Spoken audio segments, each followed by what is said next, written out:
ఆత్మబంధువులందరికీ నా ఆత్మ ప్రణామములు.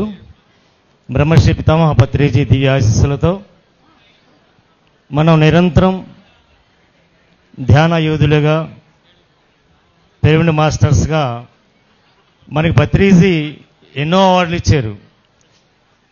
Pyramid master, senior pyramid master అంటే అది పెద్ద అవార్డు, అంతర్జాతీయ అవార్డు అనమాట. అవార్డు ముందు ఏ అవార్డు కూడా మనకి తక్కువే. అయితే పత్రిజీ ఉన్నప్పుడు ఎవరైతే అహానిస్తులు ఈ ధ్యాన ప్రచారం చేస్తుంటారో, ధ్యాన కార్యక్రమం నిర్వహిస్తుంటారో వారికి పిలిచి మొదట్లో ధ్యానరత్న అవార్డు ఇచ్చి తర్వాత అనేక అవార్డులు ఇచ్చేవారు. ఆ ఇన్స్పిరేషన్తో మనం కూడా ఒక ట్రస్ట్ ఫామ్ చేసి ఎంతోమంది సమాజంలో సేవ చేస్తూ ఉంటారు. వివిధ రంగాల్లో ఎవరికి వారే నిస్వార్థమైన సేవ చేసిన వారు ఎవరైతే ఉన్నారో వారిని గుర్తించడానికి ఒక కమిటీ వేయటం, ఆ కమిటీ ద్వారా ఎన్నో నామినేషన్స్ వస్తుంటాయి. కానీ అందరికీ ఇవ్వటం కుదరదు కాబట్టి ఒక్కొక్క ఏరియాలో కొద్దిమందిని సెలెక్ట్ చేసుకుంటూ అలాగా ప్రతి ప్లాట్ఫామ్ మీద ఇటువంటి అవార్డ్స్ ఫంక్షన్స్ అని నిర్వహిస్తున్నాం. ఇది రెండవ ఫంక్షను. మొట్టమొదటిసారిగా ఉగాది సంబరాల్లో పేరవరంలో వశిష్ఠ గౌతమి మహాపిరమిడ్ ఆ స్టేజీ మీద 10 మందికి ఈ అవార్డ్స్ ఇవ్వడం జరిగింది. అలాగే మళ్ళీ రెండో స్టేజీ ఇది. మరి నేషనల్ సేవాదళ అధ్యక్షులు మరి డాక్టర్ పరమేశ్వర రెడ్డి గారు ఆయన అడగగానే మరి ప్లాట్ఫారం మాకు 1 అవర్ అడిగాము. ఈ టైము షెడ్యూల్ టైట్ వలన మరి హాఫ్ అన్ అవర్ ఇవ్వడం జరిగింది. అందుకని లంచ్ బ్రేక్లో కూడా హాఫ్ అన్ అవర్ ముందు స్టార్ట్ చేయడం జరుగుతుంది.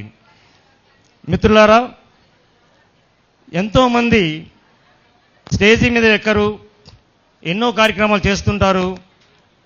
వారు ఎక్కడ కూడా నాకు ఇది కావాలి, నేను అందరి చేత గుర్తింపబడాలి, నన్ను అందరూ సన్మానం చేయాలి అని ఏ కోశానికి కూడా ఉండకుండా కొన్ని వందల వేల మంది మన పిఎస్ఎంలో ఉన్నారు. అలాగే మనం ఈ ప్లాట్ఫామ్ని ఉన్నాం కాబట్టి మన మాస్టర్స్ని అంటే సర్వీస్, అంటే సోషల్ సర్వీస్, అంటే నేను లయన్స్ క్లబ్లో కూడా యాక్టివ్గా పాల్గొని ఎంతోమందికి ఐ ఆపరేషన్స్ కానీ ఇలా వీల్ చైర్స్ ఇవ్వటం కానీ, వికలాంగులకి అనేక కార్యక్రమాలు, బస్ షెల్టర్ నిర్మించడం కానీ, ఇవన్నీ కూడా సాంఘిక సేవ. అలా సాంఘిక సేవ చేస్తున్న వాళ్ళు ఉంటారు. మనదంతా కూడా ఆధ్యాత్మిక సేవ. ఇక్కడ సాంఘిక సేవ ఉంది, ఆధ్యాత్మిక సేవ ఉందన్నమాట. కాబట్టి ఎవరైతే నిస్వార్థంగా వివిధ రంగాల్లో ఈ సేవలు చేస్తారో వారికి ఇటువంటి అవార్డు ఇచ్చి మరింత బాధ్యతని, అంటే అవార్డు ఇవ్వటం అంటే ఇంకా మరింత బాధ్యతని వారికి అప్పచెప్పినట్టు అనమాట.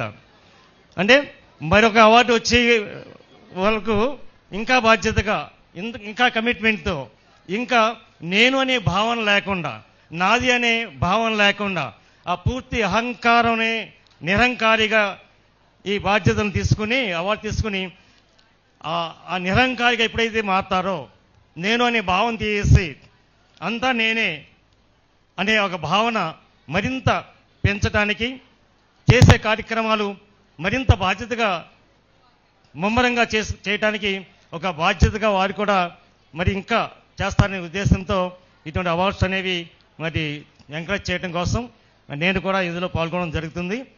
మరి మీ అందరూ చక్కగా, అంటే అందరూ చాలామంది ఉంటారు ఈ అవార్డ్స్ తీసుకుంటాకి ఎలిజిబిలిటీగా.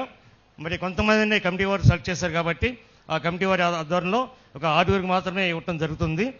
ఆ అవార్డు ఫంక్షన్ అంతా కూడా మీరు అందరూ తిలకించి అందరికీ కూడా ఎంకరేజ్ చేయవలసిన కోరుచున్నాం. ఈ ఎన్హెచ్ఎల్ సంస్థ ద్వారా నేను first Jeevan Jyoti national award తీసుకున్నాను. తర్వాత ముంబైలో ఇంటర్నేషనల్ ప్రై అవార్డు కూడా ఇదే సంస్థ నాకు ఇచ్చారు. వారు ఈ 2 సార్లు నన్ను సెలెక్ట్ చేసి, సార్ మీరు కూడా మాతో కలిసి ప్రయాణిస్తే బాగుంటుందని వారు ఆలోచన చెప్పగానే సరే ఓకే మనం కూడా వెళ్ళి వీళ్ళతో కూడా సర్వీస్ చేద్దాం ఉద్దేశంతో వారితో కూడా నేను జాయిన్ అవ్వడం జరిగింది. Thank you. ఇప్పుడు మునిబాబు గారు మాట్లాడు.